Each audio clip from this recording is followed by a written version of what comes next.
And welcome to today's show of Veterans in Politics. My name is Troy Warren. Steve Sanson and Jim Jonas are running a tad bit behind, so we're going to go ahead and get started without them. We've had a little bit of strange weather here in Vegas. I don't know if anybody's here that lives here has really kind of noticed it. We had some actually steady rain for a change. Makes it kind of nice. On today's show, we're going to have Bob Beer, City Councilman Ward 2, is going to be in a little bit later. Here in a few minutes, we're going to have a talk with Heidi O'Brien Zeman, who's running for President of the United States of America on the Libertarian ticket. She's going to come in, and she's got, she wants to have a few words about what she's about and her candidacy. So, actually, right now, a couple things I'd like to talk about. I got kind of a rant. There's a lot of stuff going on in California right now. A lot of stuff around Trump. I support anybody's right to protest. However, some of the protests, well, I call them terrorists, because they're causing riots. People are getting into fights. They're destroying personal and public property. And to me, that is just absolutely insane. When you go to that means, I believe you should be arrested. And I know you should be thrown in jail, and you should be charged with whatever charges that are around that, because that is absolutely not anything covered by the First Amendment of the Constitution of the United States of America. And I really don't understand how people think that they can get by with that kind of violence. One of the things that I don't understand is I don't really believe that these, and they're paid. It's already been proven that they're paid to do and cause all this havoc and attempt to squash Trump from speaking. But I really don't think they understand who they're messing with. There's a conservative, or I don't even know what you call it conservative, but this movement with Trump, a lot of the people that I know that support him, and I personally like him. You know what? We're gun owners. We don't take a lot of crap from anybody. And I believe that it's going to be coming to a head here really soon, because I believe that the Trump supporters, I think their patience are running thin. I know mine's running thin, because I'm telling you, if I ran into it, I wouldn't take that crap. George, would you take that crap? No, actually I would not. Yeah, it's ridiculous. At what point is it okay to, it's kind of like the stuff in Baltimore. Like, where's the police? Oh, that's right. We're PC these days. We're not allowed to arrest anybody because we don't want to hurt anybody's feelings or offend them. But I'll tell you what, though, pull me over and I don't have a seatbelt on in my car. I have no problem with that. Or make sure you're not on your cell phone. Or on a cell phone, right. Yeah. So, I don't even know where this is going to be leading. This is probably, in my 51 years, I have never seen anything of this stature when it comes to protesting, terrorism, whatever you want to call it, the amount of violence and rioting that's going on with this Trump stuff. If there's any of these terrorist protesters, whatever you want to call yourself, listening to this, can you explain yourselves? I really don't understand. And here's the other funny part. We got a bunch of people flying. No American flags are flying. They got a bunch of Mexican flags flying, but they don't want to be in Mexico. What the hell is up with that? You people need, people need to either put a window in your stomach so you can see out because your head's stuck so far up your ass, or pull it out and see exactly what it is you're doing. And then these same people have their kids, young kids who should have no business being there, and they're holding up signs. Well, they're saying, I hate Trump because he spews hate. That's a little ironic, isn't it? I thought we were supposed to be able to have a difference of opinion and not be able to squash somebody's right to. You really want to have an America? Back that up. Anything that you oppose, but yet support the right to say it. That's not going on right now. But I'm telling you what, I will. I have a lot of people that disagree with me in my candidacy for the office I'm running for here in the state. I'd absolutely bring on their opposing views. Let's have a discussion about it. Maybe probably we can come to an agreement on something and we get something done and we quit these stalemates.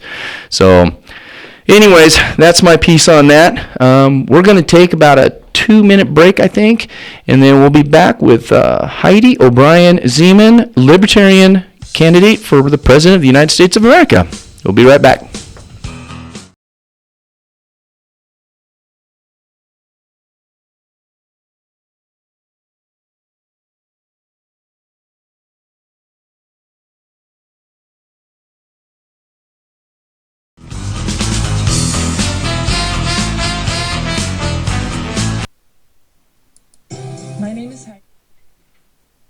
I recently opened my own practice under the name of Faith Individual and Family Counseling in the area of Summerlin. I have been practicing family therapy for 14 years, and I work well with individuals, children, teens, couples, and most of all families. I have experience in a variety of areas which include family conflict, communication issues, grief, anxiety, depression, anger issues, addiction, adjustment to life changes, trauma, and most forms of mood disorder. The agency work I have done has given me the experience to work with all levels of issues from severe to mild. I believe in change and positive outcome. If you are interested to begin change, you can reach me at 702-370-4244 or hanusa@cs.com. Thank you. Nevada Legal Forms and Tax Services have been serving Nevada. Nevada Legal Forms and Tax Services, the reliable option for your legal and tax matters. The original do-it-yourself legal source store with paralegals, registered document preparers, and enrolled agents to assist you when you need it. Need help getting divorced, starting your business, or just filing your taxes? Nevada Legal Forms is there for you. Nevada Legal Forms has over 1,000 legal forms and do-yourself kits for all your everyday matters. Nevada Legal Forms, the best place to start. Nevada Legal Forms and Tax Services is not a law office or have attorneys on staff and cannot give legal advice. Nevada Legal Forms, Charleston and Valley View. Call 702-870-0977 or online at nevadalegalforms.com. Hi, my name's Annette Levy. Did you know that we usually elect judges based solely on name recognition? So here goes. My name's Annette Levy. My name's Annette Levy. My name's Annette Levy. Now for those of you who might want to know a little more, I have 29 years legal experience, 15 years arbitrator, 11 years judge pro tem. I'm ethical. I'm experienced. I want to be your district court judge in Department 20. And by the way, my name's Annette Levy. Paid for by the Committee to Elect Annette Levy. If you'd like to know more, visit her website at electannette.com. Paul Patta Law is a proud sponsor of Veterans in Politics. Attorney Paul Patta, a former federal prosecutor, is ready to fight for you. If you've been injured in a car accident, call Paul. Been a victim of a medical malpractice at the VA? Call Paul. Suffered a slip and fall? You better call Paul. Paul Patta Law, 702-366-1888. That's 702-366-1888. Or check us out on the web at paulpadda.com. That's paulpatta.com. You fought for our country, now let us fight for you at Paul Patta Law.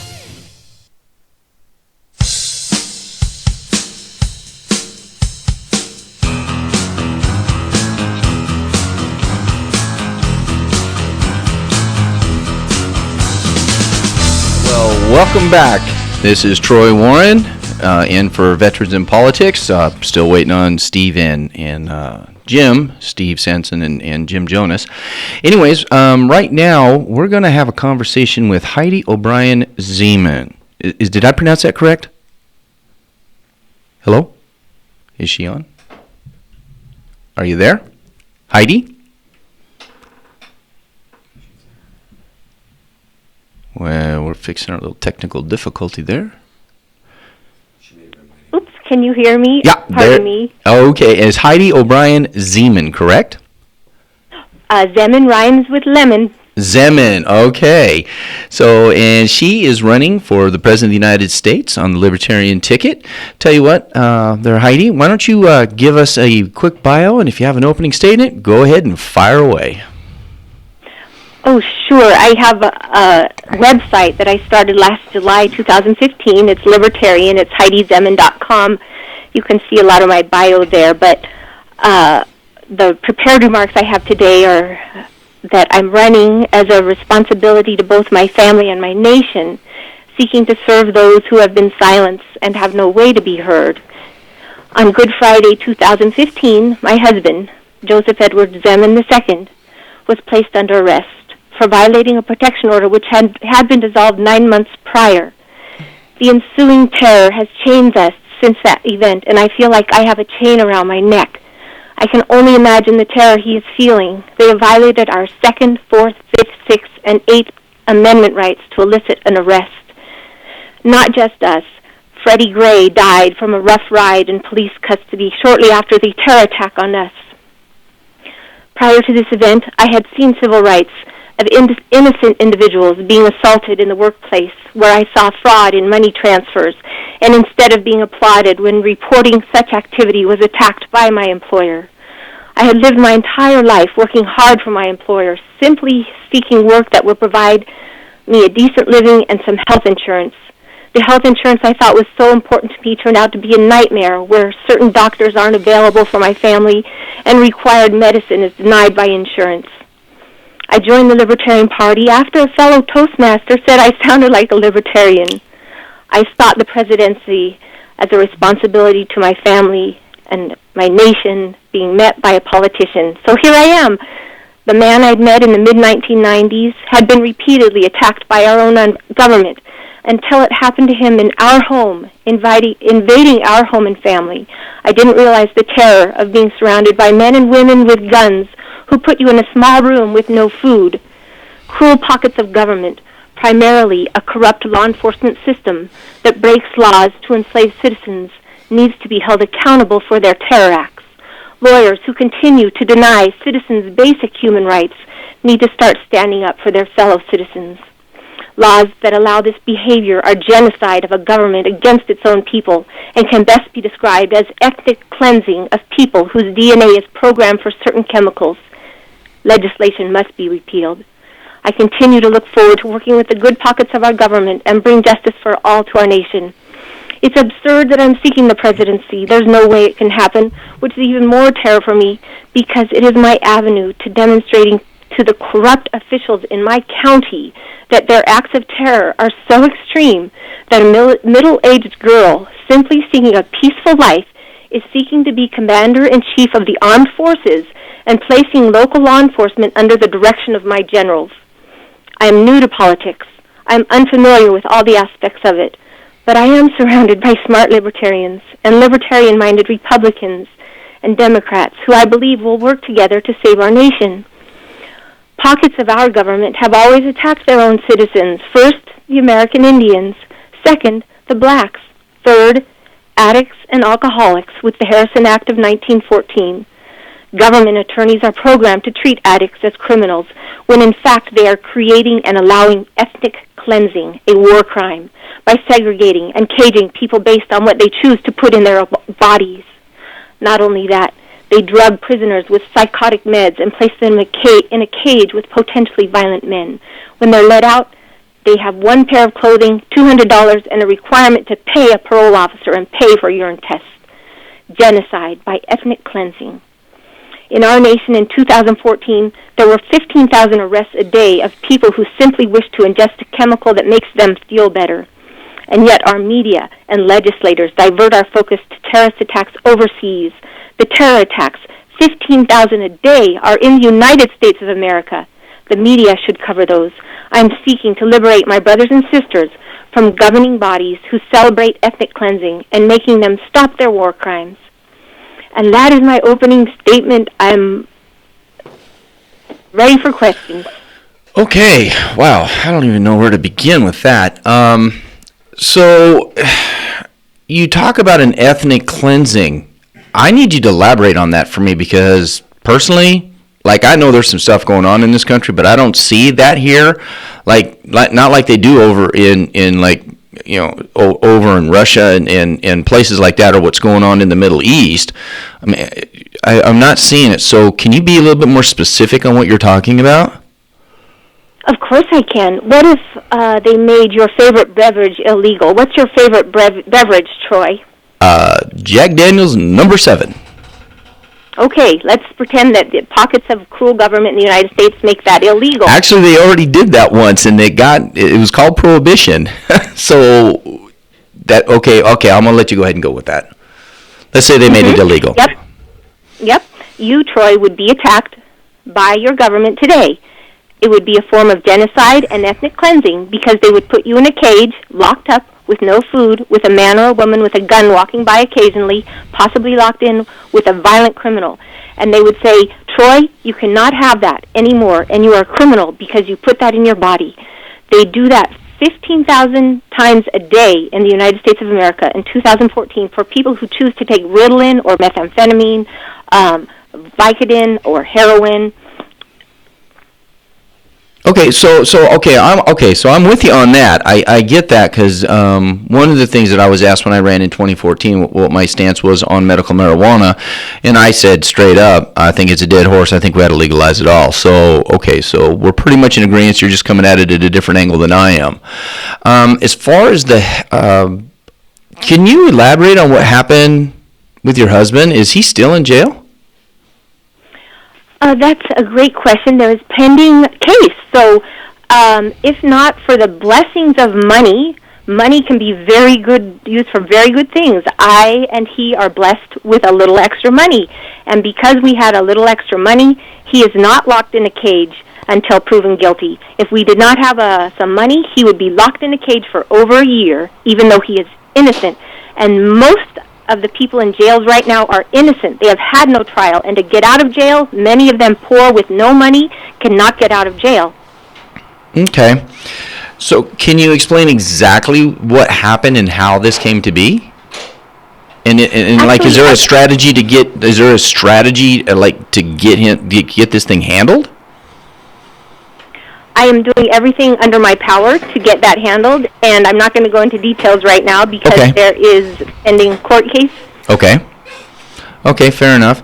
So you also touched on health care. So I have if you're going to be, if you want to be president of the United States, then I have to ask the question. We now currently have the ACA, which I won't get into that because I can do a long rant on that. However, how would you fix, or what kind of a program would you create around health care, and how would you get that done? Oh, sure. And Troy, I appreciate you allowing me to keep silent on something that I should be able to talk about. Going back real quick to our case, my husband didn't hurt anybody, and there's government attorneys that want him and put him in prison the rest of his life. So they're terrorizing me and him. But as far as the health care, it doesn't sound very libertarian, but already the government has databases upon databases upon databases, and they already provide probably 100 million people with government benefits. They have databases. I am for, I think it's called single-payer health insurance, and we have one insurance company. I have a preference of one that's actually been good to me, and we build a House of Representatives. The health care, when I initially started thinking about it last year, when I gave my first speech about talking about the presidency, I thought perhaps no government in health care. I don't have all the answers, but that is, as it is now, I think it would be beneficial for the House of Representatives to receive every single one of our bills for health care until we figure out a better way. But right now it's not working because a lot of the private insurance denies so much coverage. Not according to the ACA. That's the reason why that was passed. Didn't you know that? Right.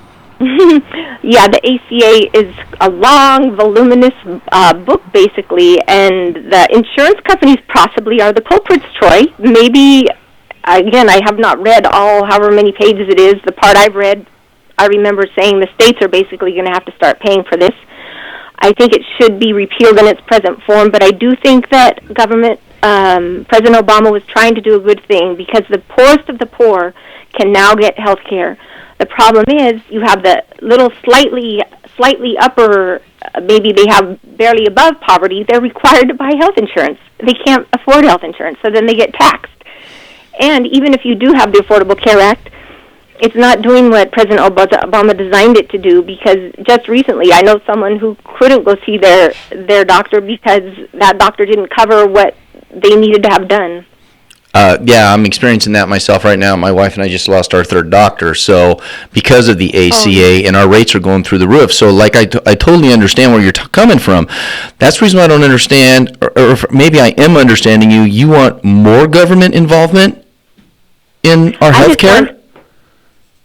And here's where I don't sound very libertarian. I think that it would be good to have a single-payer system, and who's going to pay? The House of Representatives. They have spent so much time spinning their wheels on legislation that imprisons us. They just passed some laws about opium addiction that just makes it more cumbersome and more regulated, when they would just accept the fact that people have a right to put in their body whatever they want, and if they're going to require doctors to prescribe Suboxone, they need to make it available to everybody, not just certain people, and they can't make people pay for insurance when insurance doesn't help them.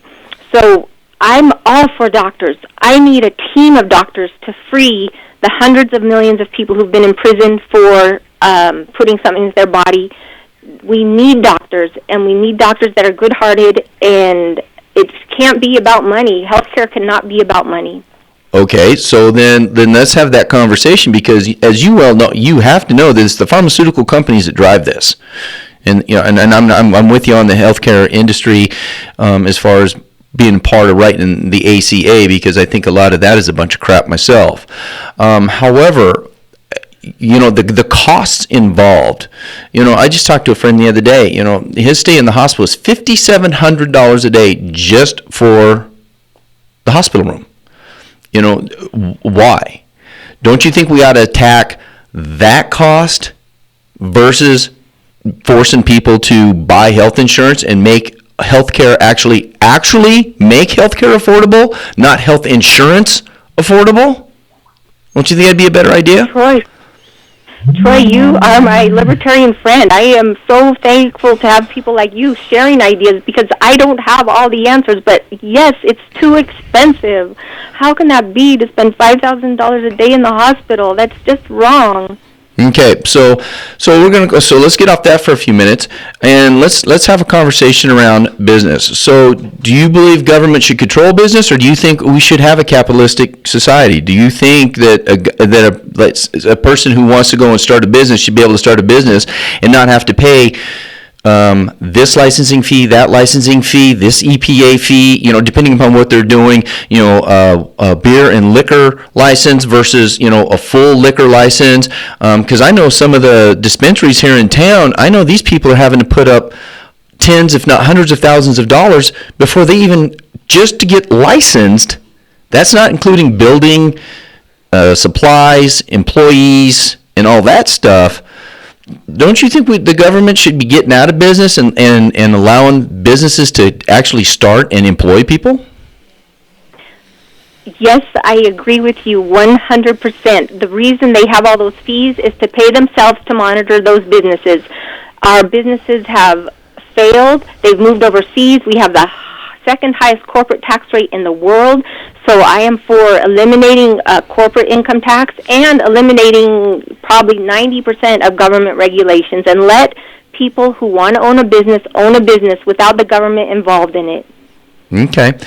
So where are you calling in from? I'm in Reno, Nevada. Do you live in the state of Nevada? Yes, I've lived in Nevada most of my life. Oh, okay, good. I'm a native myself. So what's your views on, like, for example, this commerce tax that we got going on here? Because you were talking about getting rid of tax. Well, actually, let me back up. Just scratch what I just said. Let's talk about education for a second. So we've got an education problem going on in this country. Specifically, we have a bad one here in the state of Nevada. However, and my personal view is on it, we've got an issue because the federal government's involved. It's called the Department of Education.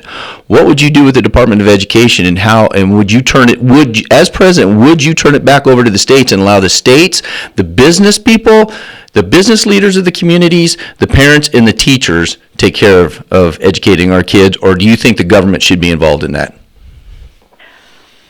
That is one good thing that came out of my temporarily diverting from the presidential campaign and looking into running for assembly, because I learned that no way in hell do I want the states running our education. Do you know that the state of Nevada's Department of Education has like 26 different departments, and they're like pushing paper around and categorizing students, and the actual act of teaching students and having children develop fully is not focused on at all. It's focused on monitoring and test scores, and it's just a nightmare. If you look at, I think it's my September or October blog on HeidiZeman.com, I wrote a long speech about the problems with the Nevada State Department of Education.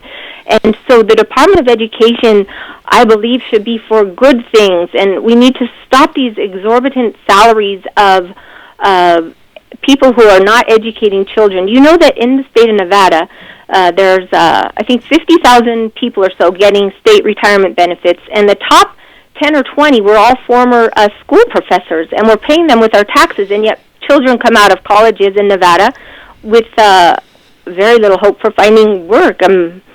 So our Department of Education needs an overhaul. My idea is to work with charities and private schools where children are actually learning things, and design a curriculum that will bring our nation back to its goodness. We have such good people. We are a great nation. We're great people. We just have some rotten leadership. Okay, so do you want the federal government out? I have not exactly made up. I don't have my exact policy there because I need to have some more conversations about it with my libertarian friends. But I can just see that when I study the state of Nevada, they have made a mess out of it. And I know from raising a daughter here that I'd say just cruelty of some of the school regulations are just, they're not conducive for children to learn and to be productive and enjoy learning. Well, I'm going to agree with you on a couple of points because, one, I'm a graduate of the Clark County School District. I have a lot of cousins and stuff I have a lot of family here. My family started moving here in the late 50s and early 60s. And both of my daughters actually graduated where I went to high school, so I got to see a lot of this firsthand. But what scares me the most is, like, you talk about the state level. Here locally, we have over 400 administrators making over $100,000 a year, which, you want to talk about waste and everything like that. So, what's that? For a moment, I could not hear you, so now I can. Oh, okay. Okay, so we're good again. So anyways, I agree with you on that. However, does the system need an actual overhaul? Yeah, truthfully, that's the reason why I threw my hat in the ring, because I got so tired of the education system. So I just... Yeah, did you... Go ahead. I could not, when my daughter was learning math, I tried to help her back in middle school, I think it was, and I couldn't understand how they were teaching her math. Oh, Common Core? The school. Common Core? Oh my gosh, Troy, it's a nightmare. Nobody could learn math that way, and I didn't even realize it till like a few months ago when I saw YouTube on it. I hadn't helped my daughter enough. I felt I would try to help her and she would get frustrated. And I didn't realize how they've confused children. It's almost by design, just the way they designed to have the ethnic cleansing of people who prefer marijuana to a coffee. It's like by design they're trying to make things difficult on our children, and I think they're criminal to do that. Yeah, I think so too. Well, hey, Ms. Zeman, thank you for coming on. It was Heidi O'Brien Zeman, the Libertarian candidate for the President of the United States. Thank you for coming on and having a conversation with me today, Heidi. Oh, sure, Troy. And just to clarify, I'm seeking the nomination. Oh, you're seeking the nomination. Okay. Yep, so yes, and best of luck to you. Which position are you running for this year? State Assembly District 12. Excellent. Well, I wish you the best of luck, and thank you for having me on your show. Yeah, and thank you. This is Troy Warren. We're going to take a break. We'll be right back. This is Veterans in Politics.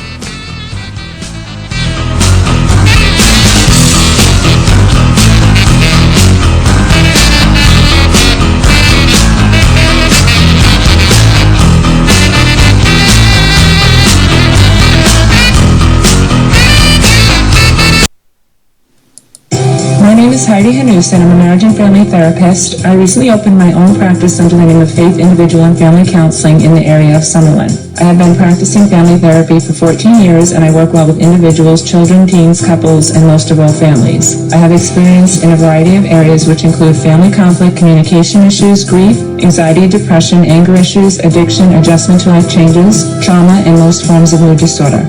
The agency work I have done has given me the experience to work with all levels of issues from severe to mild. I believe in change and positive outcome. If you are interested to begin change, you can reach me at 702-370-4244 or HANUSA@cs.com. Thank you. Nevada Legal Forms and Tax Services have been serving Nevada. Nevada Legal Forms and Tax Services, the reliable option for your legal and tax matters. The original do-it-yourself legal source store with paralegals, registered doc preparers, and enrolled agents to assist you when you need it. Need help getting divorced, starting your business, or just filing your taxes? Nevada Legal Forms is there for you. Nevada Legal Forms has over 1,000 legal forms and do-yourself kits for all your everyday matters. Nevada Legal Forms, the best place to start. Nevada Legal Forms and Tax Services is not a law office or have attorneys on staff and cannot give legal advice. Nevada Legal Forms, Charleston and Valley View. Call 702-870-0977 or online at NevadaLegalForms.com. Hi, my name's Annette Levy. Did you know that we usually elect judges based solely on name recognition? So here goes. My name's Annette Levy. My name's Annette Levy. My name's Annette Levy.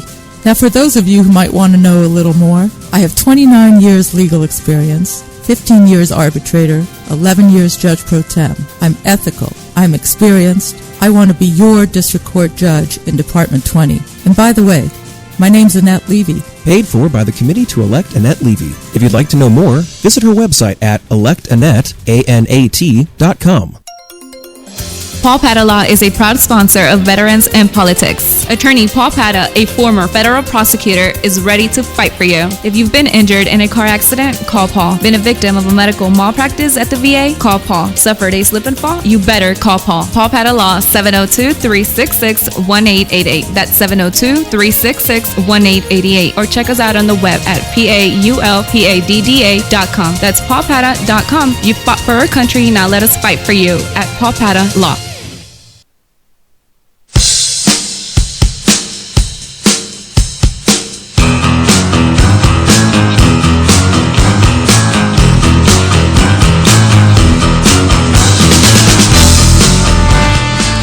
And this is Troy Warren with Veterans in Politics. Oh my gosh, look who we have in the studio today. Steve and Jim.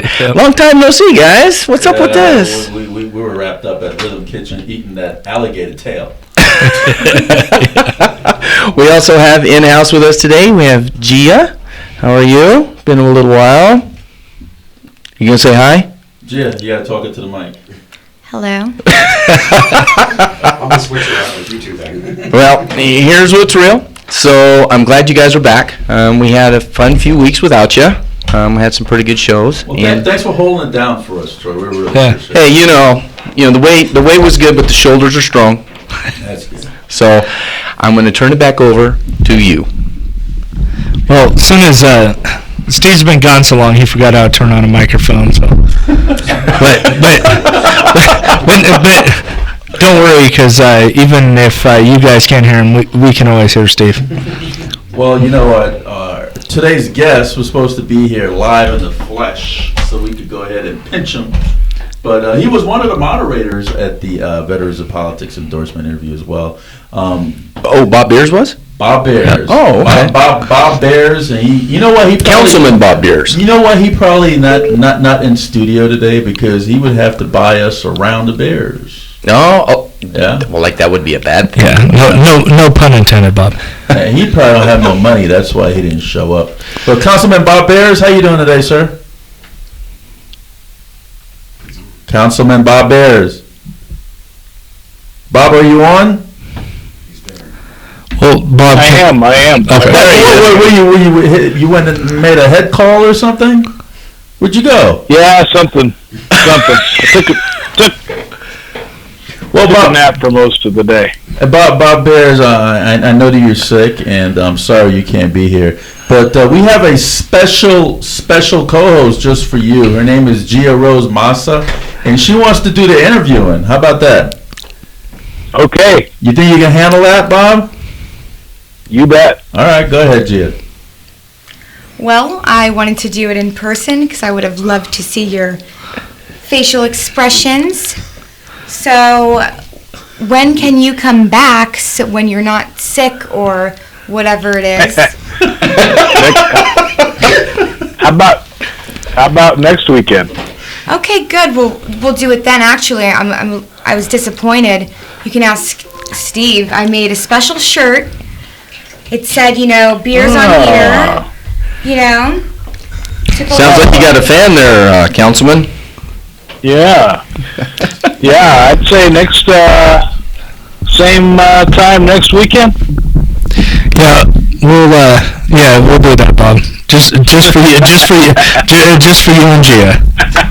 How many weeks ahead do you try to schedule your guests, Steve? Usually about 6. Yeah. Hey, so, Councilman, sorry you're not. This is Jim Jonas. Sorry you're not feeling well. I've been wanting to ask you this question ever since you were so gracious to be our moderator, and it was during the county commission when we were interviewing some of the county commissioners, and Karen Stillman, our auxiliary director, asked a pretty loaded question, and since you were the moderator, you couldn't really answer. You just kind of sat there and listened to County Commissioner Steve Sisolak answer. Karen was talking about, instead of worrying so much about our tax structure, and a lot of people think it needs to be redone, how about our spending structure?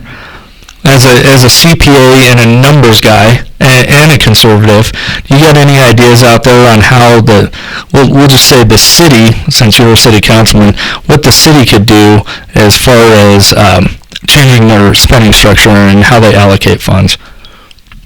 Well, in Nevada, the revenue that cities take in is really a function of the legislature. About 80% of it is set by tax rates that the legislature controls and the city cannot. The city has some flexibility in user fees over in the Parks and Recreation Department. The city has some flexibility in business licensing fees, but most of the city's income is property tax and sales tax. So the city is, my goal at the city is to see the dollars that are allocated to the city spent as efficiently and wisely as possible. So it's a little bit different twist from the perspective of a city councilman compared to a state legislator. Now, as far as spending reforms, I've been a student of them for many years, and there's lots of ways to go about a state budget process where it's more important because it's open-ended. They can decide how much to spend and then raise taxes to that level. The city decides how much to spend and then lowers the plan to spend down to the projected revenue. And they do project fairly conservatively on the revenue side. Yeah, you know, I've always wondered, Bob, I never really had a chance to ask you this question. For the listeners that don't know, you were also you've also been a part of the state legislature, both as an assemblyman and as a state senator. With that experience, and then now being a city councilman, do you still talk to the legislators and try to have any kind of conversation with them on, like you said, with the open-ended, they can be more open-ended, and how their decisions impact the city? I'm sorry, could you repeat that question? Sure. Yeah, just make it short. With your experience being in the legislature, both as an assemblyman and as a state senator, do you have regular conversations with some of our state legislatures now on some of their votes and how it impacts the city? And give them some of your advice on what you think they could do differently to help the city out. You know, I haven't really taken city agendas to the legislature, to my former colleagues at the legislature. I had a health district agenda that I took to the legislature in 2013 that solved a problem, but not a city legislative agenda. Okay. Another thing that I had read about, and I'm sure I have the numbers wrong, so please correct me. I know this is why you are a city councilman, because you have your numbers correct. But I was reading an article in the RJ talking about a shortfall that the city was going to have, and I forget the exact number. And some of the some of your peers that are on the city council, they said that in large part it had to do with the property tax cap. Am I confusing the city with the county on that, or is that true? No, that's true. What do you feel? Do you feel there should be a cap? Is the cap too low, or how exactly does that work? The cap is really not a problem. Okay. What happened was the legislature left a worst case, end of the day scenario of twice inflation for the amount your property tax bill could increase from one year to the next, as defined by the CPI. And so if you were to theorize that inflation, the CPI, were to drop to 0.1%, 0.1%, then the cap would be only 0.2%. Can you imagine such a thing? Yeah. But at that point, we have to. It seems to me we have to explain to taxpayers just why it is that our spending must increase at a rate that is twice or 5 or 10 or 20 times the CPI. Right. So where do they come that's up a little with bit of and then to top that debate off, which is pretty abstract. It gets even more abstract when you realize that in February of 2016, the last month we had CPI numbers for, the year-over-year increase was 2.6%, and that's like the largest year-over-year increase we've seen in 4 or 5 years. So it doesn't seem very likely that inflation is going to 0.1%. But who knows? You know, the United States economic fabric has been stressed significantly by the actions of Congress, not just in the incredible borrowing that they've done, but the quantitative easing was kind of like a shadow borrowing, a shadow counterfeiting taking place beyond the borrowing we knew about. So who knows where it's going, but we think in the next year that revenue is probably going to increase 3%, and we're planning to increase our spending 4%, but we have a history since I've been on the council and it's more due to the city manager, I think, than me. Yeah. Of watching our spending carefully, and if our revenue doesn't hit expectations, then we pull our spending back and don't get caught and surprised with an overhang later. Yeah, so explain to the listener, and actually to me, what exactly the role of the city manager is, because I've always found it interesting. Well, there's two philosophical approaches on how to organize a city. One is the residents of the city basically elect a mayor, and the mayor runs the shop. Right. Around 100 years ago, as America started to get industrialized, a movement arose that everyone thought would be more professional and less political. And under that plan, the city council is still elected, the mayor is still elected, but they hire a city manager. The city manager is then the boss of how the city runs. And there's not a lot under the law that the city council can do to modify the manager's behavior except get a new manager. Okay. So that's kind of it's an odd relationship, and that's called a strong manager form of government, and that's what the legislature has designed for cities, not just Las Vegas. Henderson, North Las Vegas are the same way throughout Nevada. Hey, Councilman, I have a question, and it was a statement you made when you were a moderator, and Commissioner Sisolak called me up this morning, and we're talking about different stuff, and one of the questions I said to him, I said, did you catch what Councilman Bear said at the endorsement interview? And he goes, what did he say?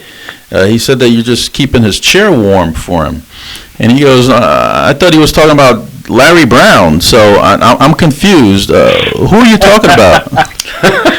No, I was talking about Steve Sisolak. That's what I told him. I imagine in about 1 year I'm going to be in that chair myself. He says that you don't live in his area. Is that true? No, the chair I'm going to be in is running for re-election to the Las Vegas City Council. I'm going to have a chair in front of the Veterans in Politics endorsement board. Oh, that's what you meant. That's the chair he was keeping warm for me. I thought you were going to become county commissioner by some means. That's what I thought. Oh, no, I'm planning on running for re-election to the city council next year. Oh, well, I need to call him up and clarify with him then. Okay. Hey, Councilman Bears, this is Troy Warren. How are you today? Doing really good? I'm well, thanks. Good. I'm hoping you're getting better. So I want to jump into the football. I want to jump into how this is going to look. What part does the city, what part does the county have involved in this? What part of the state has involved in this? What kind of taxes we look? I mean, first of all, let me ask you this. Is it even doable to bring the Raiders here? Well, I guess that's a speculative, doable thing. I don't know if I can answer doable, Troy. Here's what I can offer. I haven't kept up on my newspaper this morning, but I think this week that I know you don't believe everything you read. A number of people were talking, but there's no funding mechanism identified here. Yeah, well, that was my thing, because I know Mark Davis said he was going to pony up $500 million, but that didn't even get as close. Yeah, it doesn't say. The big question is whether the Convention and Visitors Authority. I guess there's two questions. First of all, is the Convention and Visitors Authority going to divert funding for its planned expansion of the convention center to do this instead? And if not, then are they going to go out and borrow even more money and do both projects? And then, of course, before you get to those two questions, you have to get to the question of, well, what exactly does this do for Las Vegas? Yeah, because that's my biggest thing. What exactly? I mean, we know that we're a town. We're not a town. We're a metropolitan statistical area of 2.2 million. Okay. Okay. You draw a 200-mile circle around Las Vegas, you got a 2.2 million population. If you draw a 200-mile circle around Indianapolis, you have a whole bunch of people. So as NFL markets go, although we have 2.2 million people right here, we don't have that built-in surrounding large millions and millions of people that typically support it in it. But you know what? If they want to try it and bring it, that's great. You have to still stop and say, what does that do for tourism? It's 12 nights a year? Yeah.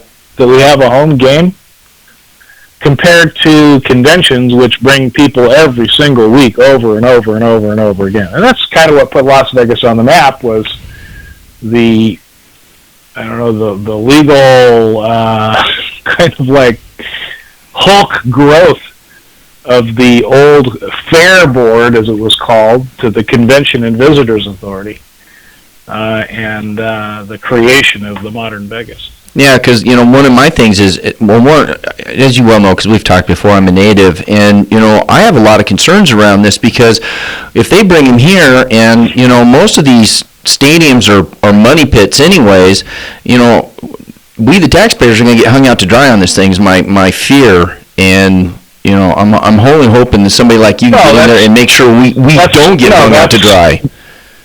That's clearly one of the things that an NFL team brings to the table in all the markets they're in, which is an ability to wring additional money out of local government. And that's just a decision that people have to make. I personally would probably not want to, well, it's no secret. 2 years ago, we had the same proposal on a smaller scale for an MLS stadium in Symphony Park, and I guess I ended up being the leader of the opposition. I am so with you on this. You know where I'm thinking. Now, if individuals want to come in and do that, this NFL or this NHL thing is really cool. That's a great thing.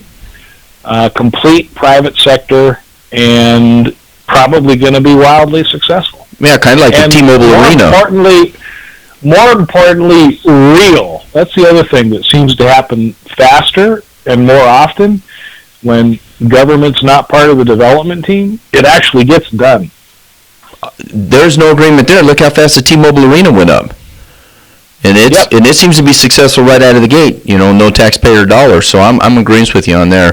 But anyways, I just wanted to touch on that. So. And I think we're looking at some serious green lights in front of us on this NHL team. I think we're going to be enjoying NHL action over there sooner than we all think. That's going to be awesome. Well, thanks for answering my question, sir. Jay, you got anything for Councilman Beers? You know what? I'm going to wait for our one-on-one. Oh. And actually, to be honest with you, I have a list of questions right here in my pocketbook, but I will wait. So Councilman Bears, you're showing up next weekend then. I have gifts for you too. I was bringing gifts. You've seen. So. All right. I want to make sure they get. You have a fan, my friend. She doesn't even want to talk to you unless you're right in front of her. So, Councilman Beers, you're showing up next week? I think Gia is my Facebook friend that does dogs on patio events. Is that correct? Is that correct? Yes, that is correct. And I'm actually opening a restaurant. I've been keeping it a secret now. I'm actually looking into venues and purchasing this week. Well, I'm trying. I mean, I'm looking into places. I'm keeping it a secret. So, well, it's not a secret anymore. Well, no, but I've been using like a decoy venue, like I've been saying, but no, it's actually a really nice place, and I'm excited about it. So we'll see how that goes. So, Councilman Bears, I want to make sure you're showing up next week because we can't. Apparently, I am now. Yeah. Okay, good. Well, I don't want to disappoint her again because she might like break furniture or something.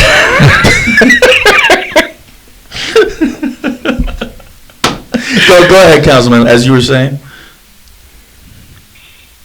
No, I was just going to note that's an interesting compare and contrast between government and business. When people say, why can't you run government more like business? Well, in business, sometimes you act with stealth, and for very good reason, as Gia is just discussing.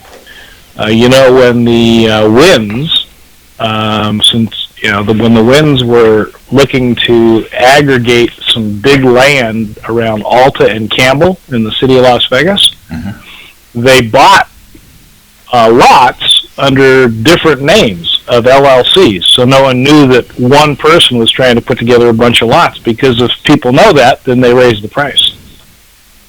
Oh, okay.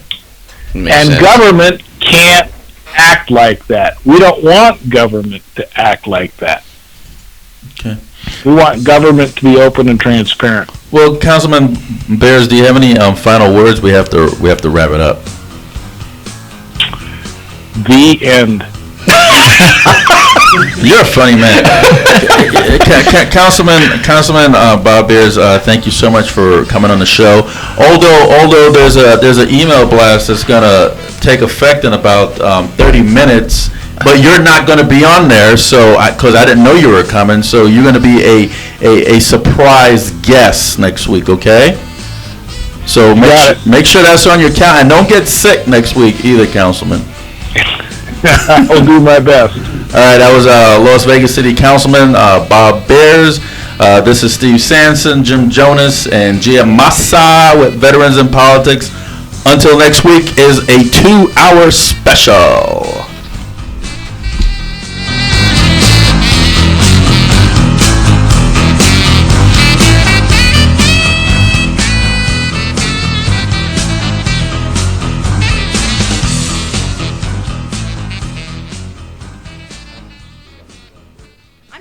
I literally have a list of questions. No, you want to see? They're good ones too. He actually was talking about a couple of the questions I had. I'm dead serious. So I was like, just. I believe you. No.